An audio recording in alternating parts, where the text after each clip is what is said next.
지난 성탄절 뮤지컬 공연 여러분 어떻게 잘 보셨습니까?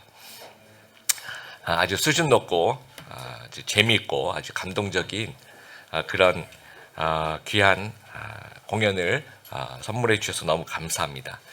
다 인상 깊었지만 마지막 부분에 이제 배우들이 다 나와서 좀 인사하는 장면들이 있죠. 그 엔딩 인사라고 할까요? 무대 인사라고 할까요? 공연이 이제 끝날 때쯤 되면 좀 관객 입장에서 좀 아쉽거든요. 이제 끝나나 보다 하면서. 그런데 이제 하이라이트처럼 이렇게 한 명씩 나와서 한 번 더 이제 한 소절씩을 부르면서 인사를 하는 그런 장면들. 또 회상하는 것 같기도 하고 또 보는 저희로서는 또 위로를 받는 그런 마음이었습니다. 9월 초에 시작한 요한일서 강해가 오늘 이제 마지막 시간입니다. 또 오늘 우리가 읽었던 본문도 마치 이런 엔딩 인사하는 그런 느낌이 들었어요. 최영삼 교수는 이렇게 얘기합니다. 요한일서 내내 했던 이야기를 포함시켜서 새롭게 말하면서 마무리를 한다라고 이제 이 본문을 설명을 합니다. 그러면서 이제 이런 단어를 쓰셨는데요. 안타깝고 애틋한 격려다. 안타깝고 애틋한 격려.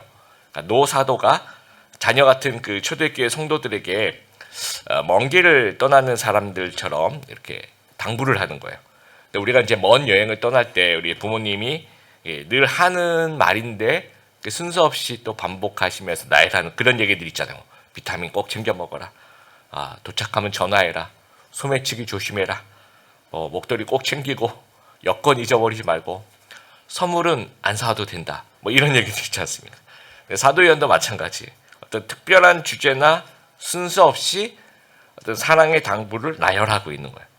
그래서 고군분투하면서 믿음의 싸움을 싸우고 있는 초대교회 성도들에게 주는 마지막 당부들 4가지 같이 한번 살펴보았으면 좋겠습니다. 첫 번째는 기도하라는 겁니다. 영국의 한 도시에 교회와 술집이 나란히 이제 붙어 있었습니다. 예배 시간에 그 술집에서 나오는 그 노래 소리들 또 떠드는 소리들 때문에 목사님과 이게 교인들이 술집이 문을 닫게 해달라고 합심하여서 언제나 이제 늘 예배 시간마다 이제 열심히 기도를 했습니다. 근데 얼마 후에 원인 모를 화재가 나서 이제 진짜 이 술집이 문을 닫은 거예요. 그랬더니 술집 주인이 교회를 상대로 이제 손해배상 청구 소송을 한 겁니다. 그래서 재판에서 술집 주인은 교인들의 간절한 기도 때문에 자신들이 망했다라고 주장을 하고 교인들은 우리가 기도는 했지만 설마 기도 때문에 정말로 망했겠느냐라고 변론을 했다라고 해요. 그래서 재판장이 이런 얘기를 했다고 합니다. 제가 읽어볼게요. 술집이 망한 이유를 떠나서 일단 술집 주인의 믿음이 교인 여러분보다 강하다는 것을 제가 알 것 같습니다. 라고 했다고 합니다. 여러분은 기도를 믿으세요? 기도하면 하나님이 들으신다고 믿습니까? 정말 믿는다면 기도해야 된다라는 겁니다. 15절에 우리가 무엇이든지 구하는 바를 들으신 줄을 안즉 우리가 그에게 구한 그것을 얻은 줄을 또한 아느니라. 하나님께서 들으신다는 거예요. 그리고 그래서 응답하실 것을 기대하면서 기도해야 된다는 겁니다. 그러면 어떻게 응답하시는가? 14절 그를 향하여 우리의 가신 바 담대함이 이것이니 그의 뜻대로 구하면 들으심이라. 그의 뜻대로 구하면 들으신다. 그러면 무엇이 그의 뜻인가요? 이거는요 우리가 100% 알 수 없지만 기도하면 알게 돼요. 기도하면 그 기도가 진행되는 그 상황들을 살펴보면서 알게 되는 거예요. 그리고 들으신다라고 돼 있어요. 하나님께서 들으신다. 이게 예스 한다는 뜻은 아닙니다.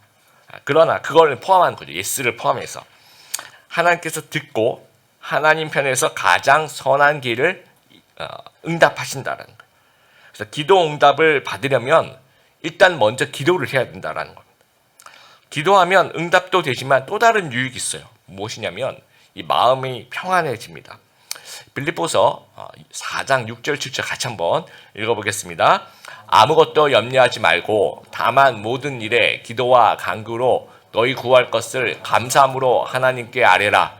그리하면 모든 지각에 뛰어난 하나님의 평강이 그리스도 예수 안에서 너희의 마음과 생각을 지키시리라. 여러분 마음이 평안해지려면 우리가 다른 여러 가지 시도를 해요. 맛집에 가기도 하고 일시적으로 그런 부분이 있습니다. 또 여행을 가보기도 하고 다 일시적인 겁니다. 근데 기도하면 성경의 마음이 평안해지려면 기도하면 하나님의 평안이 마음과 생각을 지킨다라고 얘기를 합니다. 기도하면 다른 건 몰라도 하나님이 알아서 응답하시지만 그 기도를 통해서 평강이 우리를 지켜주신다라는 거예요. 그래서 이 새해 기도를 통해서 평안해지시는 우리 귀한 성도 여러분 되시기를 바랍니다. 그리고 또 16절에 또 형제들을 위해서 기도하라. 개인적인 기도뿐만 아니라 중보의 기도도 이제 권면하고 있습니다. 저희 선교의 그 주중에 12시만 되면 이제 이 건물을 사용하고 있는 분들이 이제 다 내려오셔서 좀 정오 기도회를 같이 합니다. 그래서 이 기도 책자가 있어요. 거기서 이제 자기들끼리 만든 거기 안에 모든 그 저희 간사님들 또 저희 파송한 선교사님들의 기도 제목을 꼼꼼하게 다 이렇게 요일별로 첫째 주 월요일 누구 네 분 정도 첫째 주 화요일은 또 누구 이런 식으로 해서 그것을 2달 동안 업데이트 하면서 그걸 계속 반복해서 그 시간에 기도합시다 그러면 그걸 읽는 거예요. 그걸 읽으면서 기도를 하는데 제가 보면서 굉장히 좀 뭐랄까요 도전도 받고 은혜를 많이 받았습니다. 그래서 저도 평소에 우리 서번트 분들 위해서 기도하지만 거기에 더 힘을 내어서 이제 신방 제가 하는 노트가 있어요. 그래서 그걸 꺼내놓고 매일마다 그걸 이제 가족들 이름하고 자녀들 이름까지 다 나와 있고 언제 제가 신방하면서 무슨 얘기를 했고 이제 그런 거 써 있는 그런 노트가 있습니다. 이제 그거를 매일 가족 이름을 불러가면서 이제 기도를 해요. 하는데 평소에 이제 주일날 인사하고 대화 나눴던 것들 또 기도 제목들 들은 것들 이런 것들이 이제 생각이 납니다. 그래서 그 이름을 부르면 이분은 부모님 편찬이시다고 했지 하면서 그것이 떠올라요. 그래서 그거 가지고 또 기도하고 여기 자녀를 진학을 위해서 기도하는구나. 그래서 같이 이제 기도하고 이 아이가 좀 아프다고 했으니까 그 아픈 아이를 위해서 또 기도하고 또 이분들은 요즘 교회에 좀 잘 안 나오시는데 교회 좀 나오시도록 또 기도하고 또 이쪽은 또 임신을 위해서 기도하는데 나도 같이 이제 기도로 동참하고 또 어떤 분들은 좀 직장을 좀 바꾸려고 지금 기도 중에 있다라는 그런 것들이 다 생각이 나더라고요. 이름을 보면서. 그래서 같이 좀 기도합니다. 우리 소그룹에서도 여러분 삶의 나눔을 하시죠. 그렇죠?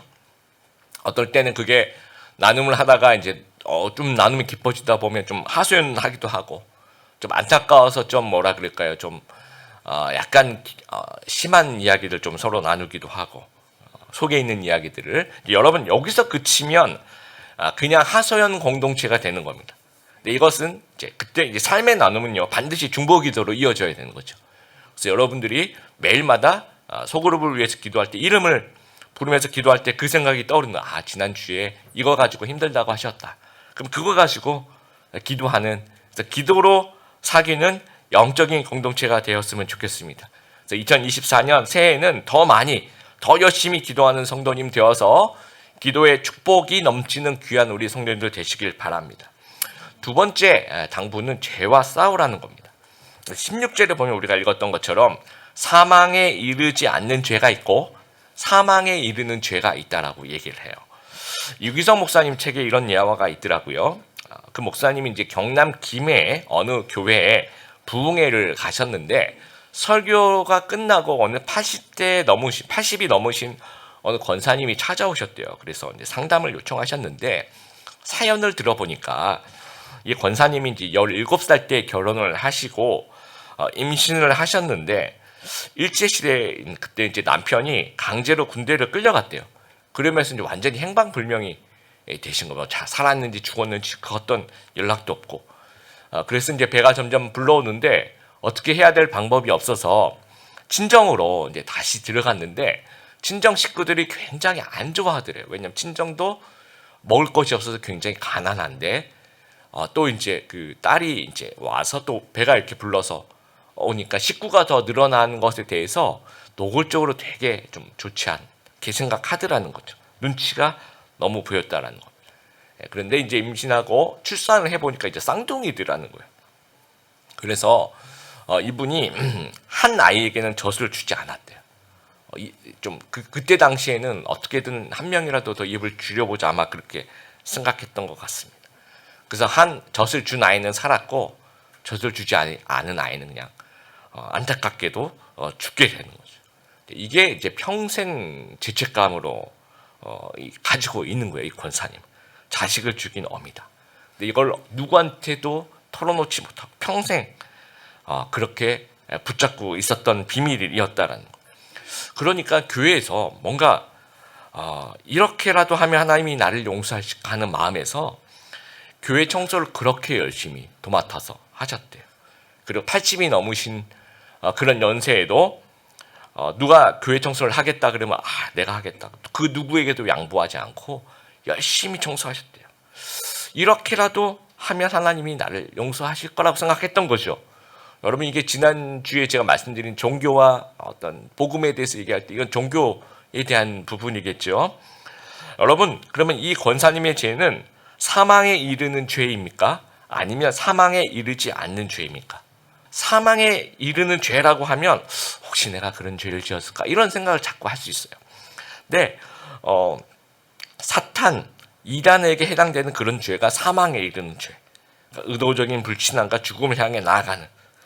그래서 성도가 짓는 모든 죄는요, 사망에 이르지 않는 죄입니다. 용서가 가능한 죄입니다. 그래서 요한일서 1장 9절 같이 한번 읽어볼게요.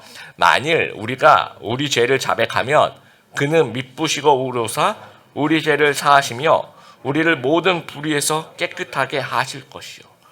성도가 짓는 모든 죄가 사망에 이르지 않는 죄이기 때문에 요한 사도는 죄를 자백하라고 얘기를 합니다. 성도가 죄를 자백하고 회개하면 하나님께서 반드시 용서해 주신다라는 거예요. 이 권사님이 더 일찍 이 죄의 문제를 좀 해결했다면 종교가 아니라 복음으로 살았을 텐데 하는 생각이 들었습니다. 그래서 우리가 죄 짓기 전에 죄를 심각하게 생각해야 돼요. 대수롭지 않게 여기면 안 되는 겁니다. 그래야지 죄를 예방할 수가 있습니다. 네, 죄를 지은 후에는 어떻게 해야 되나? 그때는 심각하게 생각하면 안 돼요. 그때는 그냥 빨리 회개해야 되겠다라고 생각하는 겁니다. 근데 대체로 우리가 좀 이거를 거꾸로 합니다. 죄 짓기 전에 아주 대수롭지 않게 생각하는 경향이 있어요. 회개하면 되지 뭐 라고. 그리고 죄를 지은 후에는 굉장히 심각하게 생각해요. 막 자기를 막 자책을 하면서. 그게 반대가 돼야 된다는 거죠. 죄 짓기 전에는 아주 심각하게 생각해야 되는 거고, 죄 지은 후에는 그렇게 생각하면 안 되고, 이 요한일서 1장 9절 말씀 아주 단순하게 생각하면서 죄를 자백해야 된다는 겁니다. 이 새해 죄와 보다 더 치열하게 싸우는 우리 성도님들 되시길 바라고, 죄책감과 싸우지 말고 죄와 싸우는 그런 우리 성도님들 되시길 바랍니다. 그래서 죄에 민감하고 죄 안 지으려고 안간힘을 쓰고 혹시 실패하더라도 곧바로 좀 회개하고 하나님과 사귐을 계속 이어가는 우리 귀한 성도님들 되었으면 좋겠습니다. 세 번째로 하나님의 지키심을 기억하고 깨달을 수 있는 능력을 좀 활용해야 됩니다.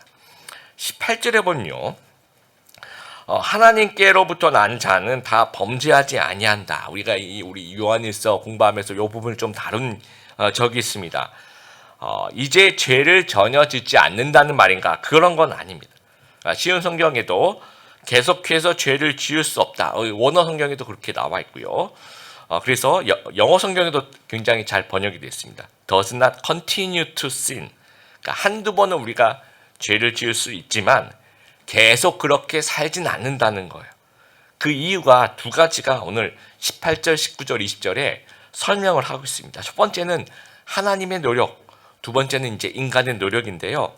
첫 번째 하나님의 노력은 하나님이 지키신다라는 거예요. 그래서 18절 그 뒷부분에 보면 하나님께로서 난 자는 이제 성자 예수님을 얘기하는 겁니다. 그를 지키시면 이제 그는 누굽니까? 두 번 나와요. 그 앞에 하나님께로부터 난 자, 그러니까 성도를 얘기하는 거예요. 악한 자는 사탄과 이제 악마를 얘기하는 거겠죠. 그래서 예수님께서 악과 악마로부터 성도를 지키시고 보호하신다라는 거예요. 18절에 그 뒷부분에 악한 자가 그를 만지지도 못하느니라 라고 되어 있습니다. 이 부분이 우리가 좀 의문인 거예요. 만지지도 못한다. 그런데 우리가 생활을 해보면 때때로 안 좋은 일이 생기는 경우가 있어요. 그러니까 악한 것이, 안 좋은 일이 나를 건드리는 그러한 경우들을 우리가 생각해 볼 수가 있어요. 그런 경험도 있을 거고요. 그래서 이 헬라어의 이 건드리지 못한다, 여기 써 있는 그 합토마이라고 요 단어 자체가 가지고 있는 뜻이 어떤 살짝 건드리는 것을 의미하는 것이 아니고요. 건드리면서 영향을 주어서 성질이 바뀌게 되는 것을 얘기해요. 그래서 이거를 이제 임팩트 터치라고 그렇게 해석할 수 있는 겁니다. 그래서 쉬운 성경은 아주 잘 번역했어요. 해칠 수 없다. 건드릴 수는 있으나 해칠 수 없다. 그 뜻입니다. 무슨 얘기인지 그거를 이제 더 세게 표현하죠. 건드리지도 못한다라고 얘기를 하지만 이건 임팩트한 터치가 되지 않는다라는 겁니다. 그 NIV 영어 성경에다 cannot harm이라고, 우리가 툭툭 건드리면서 여러 시도를 할 수 있지만 결정적인 영향을 주지 않도록 예수님께서 지켜주신다라는 거. 성도들을 그렇게 축구 경기를 한다고 생각해 보세요. 우리가 이제 수비를 하는데 저쪽에서 막 공격을 하는데 물밀듯이 막 공격을 하고 막 슈팅을 쏘고 공이 골대를 맞고 튕겨 나가고 막 위태위태하지만 그러나 골이 안 들어가는 상황을 여러분 생각해 보세요. 이런 아주 임팩트한 터치가 생기지 않도록 지켜주신다는 거. 사도 바울도 로마를 향해서 가는 배가 막 풍랑을 만나고 표를 하고 파선을 하고 막 섬에 가서 그 섬에서 또 막 독사에 몰리고 여러 가지 일들이 있음에도 불구하고 결국은 다시 로마로 가요. 그래서 복음을 싣고 가는 그 배가 로마의 복음을 전파하는 그런 배가 되는 겁니다. 이것이 칼빈의 5대 교리 중에서 성도의 견인이라고 이런 교리가 있습니다. 견자는 견고하다 할 때 그 견자고 인은 이제 인내하다, 아주 참고 굳게 참는다, 견인. 하나님이 여러 우여곡절 속에서도 성도의 구원을 보장하신다. 다시 말씀, 하나님이 여러 우여곡절 속에서도 성도의 구원을 보장하신다는 것. 운의 알고리즘이라는 책에 보면 이제 불교 경전의 법구경이라는 그 아주 유명한 불교 경전이 있는데 그걸 좀 인용해서 제가 읽어볼게요. 악의 열매가 맺기까지는 악한 자도 행복을 맛볼 수 있다. 그러나 악행의 열매가 있게 되면 악한 자는 반드시 불행을 피할 수 없다. 선한 열매가 맺기까지는 선한 자도 불행을 맛볼 수 있다. 그러나 선행의 열매가 맺었을 때 선한 자는 반드시 지구한 행복을 맛본다. 여러분, 이게 저는 이걸 읽으면서 성도의 견인의 교리를 부처님은 이렇게 이해하셨구나라는 그런 생각이 듭니다. 여러분, 피곤에 찌든 직장인 2명이 있다고 생각해보세요. 이 사람의 행성지는 다 달라요. 한 명은 휴가를 떠나고 한 명은 정말 가기 싫은 그 회사를 가는 거예요, 지금. 그런데 일본 오사카로 휴가를 떠나는 그 직장인은 가는 길에 안 좋은 일이 있을 수도 있습니다. 뭐 비행기를 탔는데 옆에 사람이 이제 주스를 막 쏟는다든지 뭐 이럴 수도 있고요. 아니면 그 왼쪽에 앉은 아저씨가 양말을 벗더니 발냄새가 이렇게 풍기고 비행기를 탔는데 그런 경우도 있을 수가 있습니다. 그런데 최종 목적지는 어디입니까? 정말 가고 싶었던 분이네. 그 일본 오사카. 거기 막 온천도 있고 유니버설 스튜디오도 있고 뭐 하여튼 그런 최종 목적지가 거기라는 거예요. 근데 만약에 직장을 출근하는 분은 가는 길에 좋은 일이 또 있을 수도 있습니다. 전철을 탔는데 갑자기 자리가 생긴다든지 아니면 계단을 올라가는데 돈이 떨어져 있다든지 이런 어떤 좋은 일이 있으나 최종 목적지는 가기 싫은 암울한 직장이라는 거예요. 무슨 얘기인지 알겠죠? 성도가 믿음의 여정을 향해 가고 있는데 그 여정에서 안 좋은 일도 있을 수 있다라는 겁니다. 그러나 최종 목적지는 우리가 하나님 나라라는 거예요. 그런데 악인은 가는 길에 좋은 일도 있고 뭐 무병장수하는 사람도 간혹 있을 수도 있지만 최종 목적지는 영벌에 처해지는 지옥이라는 사실 우리가 좀 기억했으면 좋겠습니다. 그래서 올 한 해 2023년 어떻게 살아왔는가 좀 생각해 보면요, 여러분 힘으로 모든 상황을 여러분이 예측해서 다 컨트롤한 그런 한 해였습니까? 그렇진 않았을 거예요. 그렇죠?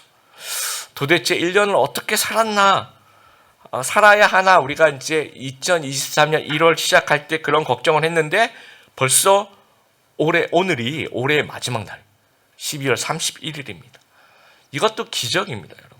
그러니까 많은 일이 있었지만 결정적인 순간에는 반드시 하나님의 지키심이 있었다라는 거예요. 그러니까 새해에도 많은 일이 있겠지만 결정적인 순간에 하나님의 지키심을 우리가 좀 믿고 신뢰하면서 그것을 좀 기억할 수 있는 저희들이 되었으면 좋겠습니다. 그리고 이제 인간의 노력이 있는데요. 깨달을 수 있는 능력입니다. 우리 20절 보면 또 아는 것은 하나님의 아들이 이르러 우리에게 지각을 주사라고 되어 있습니다. 네, 영어 성경에는 understanding이라고 되어 있고요. 신약 성경은 깨달을 수 있는 능력이라고 되어 있습니다. 그래서 무엇을 깨닫는가? 참 하나님이요 영생이신 예수 그리스도 안에 우리가 있다는 사실을 깨닫는 거예요. 나는 하나님의 자녀구나. 나는 하나님께서 나에게 성도라는 그런 호칭을 주셨구나. 하나님이 나를 구원하셨고 나에게는 영생이 있다라는 것을 깨닫는 그런 능력을 주셨다라는 거예요. 그 폴 워셔라는 그 미국의 아주 유명한 복음 설교자가 있습니다. 그분이 쓴 그 회심이라는 책에 찰스 스펄전 목사님의 그 설교를 예화를 인용해서 그 책에 이렇게 설명을 하고 있어요. 돼지에게 두 가지 방법으로 먹이를 주려고 하고 있는 거예요. 그러니까 방 한쪽에는 이제 인간이 먹을 수 있는 최상의 요리를 진열을 해놨고요. 다른 한쪽은 음식물 찌꺼기, 그 돼지가 먹는 그 꿀꿀이 죽이 담긴 통을 이렇게 놔둔 겁니다. 그러면 돼지를 풀어놓으면 마음대로 네가 먹을 수 있도록 돼지를 풀어놓으면 어디로 갈까요?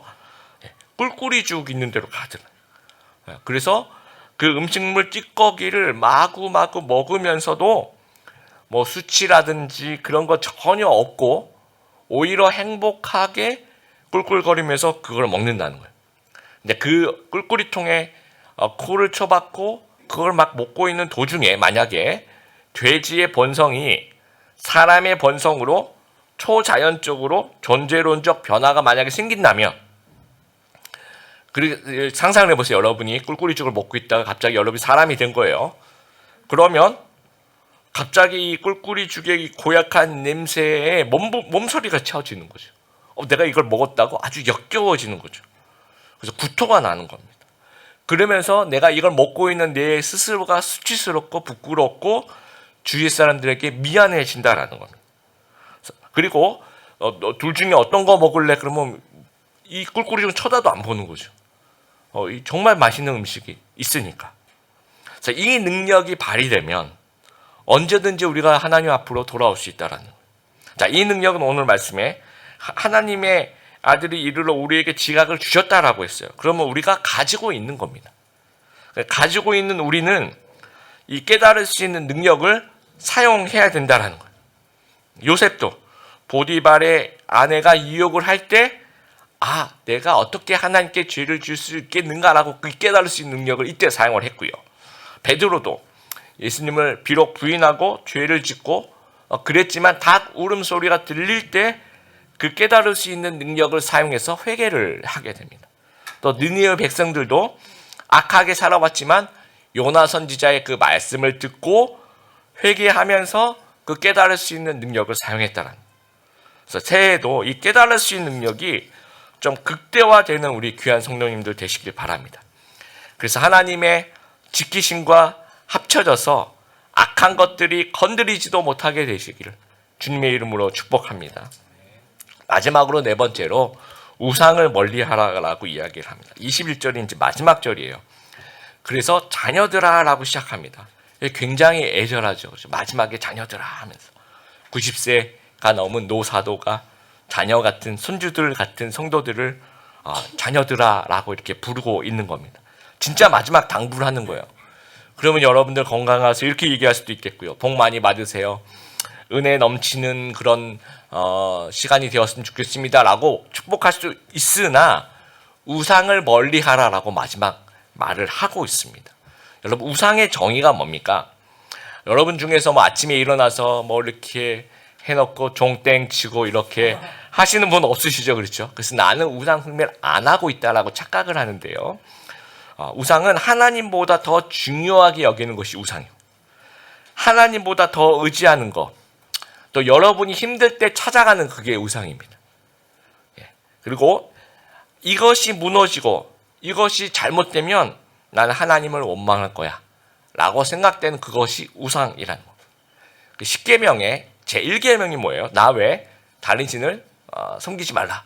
제2계명은 우상을 만들지 말고 절하지도 말고 섬기지도 말라. 근데 제1계명하고 제2계명 되게 비슷하지 않습니까? 예. 그럼에도 불구하고 제1계명 따로 제2계명 때 비슷한 것을 두 개나 하나님께서 이야기하시는 이유가 그만큼 하나님께서는 피조물들이 하나님 외에 다른 것을 섬기는 것을 싫어하신다라는 거예요. 그래서 우상이 우리 안에 등장하게 되면 그것이 하나님 자리를 차지해 버립니다. 그리고 하나님을 저기 멀리 변두리로 이렇게 치워버리는 거죠. 그래서 하나님을 바라보지 못하게 만드는 겁니다. 그래서 가장 무기력한 크리스찬이 어떤 사람이냐면 아예 그냥 대놓고 우상 숭배를 하고 아침에 막 아침마다 일어서 띵 종 울리면서 이제 막 이렇게 하고 일본 사람들 보니까 이걸 2번 치더라고요. 이렇게 하면서 그런 것들을 이제 하면서 티나게 우상 숭배하는 사람들이 있다면 그 주위에 있는 그게 티가 나니까 성도들이 이제 관심을 가지고 권면하고 중보기도 하면서 오히려 이런 분들은 거기서 벗어날 확률이 더 큰 거예요. 그런데 이 뭔가 주일날 이렇게 교회 예배를 참석하면서 평일에 이제 우상 숭배하는, 그럼 아무도 모르고 자신도 몰라요. 내가 우상 숭배하고 있는지도. 이런 사람들은 정말 위험한 거예요. 계속해서 표류할 수 있다라는 거예요. 여러분, 제가 운전할 때요, 이거 만든 사람은 상 줘야 된다고 늘 생각하는 게 있습니다. 운전할 때 보면 이제 바닥에 색깔로 이렇게 구별하는 그 유도선이라고 하죠. 그래서 이제 녹색 방향으로 가면 이제 금산 방향으로 간 거고요. 그 다음에 이 안녕 IC로 가려면 이 분홍색 차선을 따라가야 됩니다. 그러면 내비게이션에서 그 얘기가 나와요. 금산 방면은 녹색을 따라가십시오. 또는 뭐 분홍색을 따라가십시오. 그 얘기가 나와요. 그러면 그게 정말 도움이 되더라고요. 내가 가는 방향이 만약에 분홍색이다. 그러면 다른 건 그냥 이렇게 깜깜하면 또 밤에 어두워서 잘 안 보일 때도 있거든요. 그럼 무조건 분홍색만 따라가면 되는 거예요. 그러면 이 길 잃어버릴 염려가 없다라는. 또 녹색이다. 그럼 녹색만 무조건 따라가면 되는 거예요. 그래서 믿음의 여정을 이제 향해 가는 동안에 우리에게 이런저런 유혹과 두려움게 하는 그런 것들이 있을 수 있다라는 거예요. 그리고 여러 우상 숭배를 하게 만드는 이런 우상 저런 우상들이 여러분을 유혹할 수 있다라는 거예요. 근데 성도는 다른 생각하지 말고 그 내비게이션에서 분홍색만 따라가라고 하면 그것만 따라가는 거예요. 그래서 말씀에 이제 우상 숭배하지 말라, 우상을 하지 말라는 얘기가 뭡니까? 예수님만 따라가라는 거예요. 예수님만 따라가다 보면 자연스럽게 우상을 멀리하게 된다는 거예요. 결국 마지막 부탁은 예수님을 바라보라는 거예요. 그러면 모든 것이 다 해결되는 거예요. 지금도 이제 여러 가지 문제들을 여러분 다 가지고 예배 시간에 오셨겠지만 결국은 이거예요. 내 안에 있는 그 모든 것들이 예수님만 바라보고 예수님만 따라가면 나머지는 시간이 지나가면서 저절로 해결될 것이라는 것을 우리가 좀 신뢰할 수 있는 저희들이 되었으면 좋겠습니다. 그래서 마지막 당부들 정말 기도하라고 우리에게 당부하시고 죄와 싸우라고 하나님의 지키심과 이 깨달을 수 있는 그 능력을 우리가 활용해야 된다는 것들 기억하고 우상을 멀리하고 예수님만 따라가시는, 그래서 요한일서를 통해서 주시는 깨달음과 은혜가 언제나 넘쳐나는 그런 귀한 우리 성도님들 되시기를 바랍니다.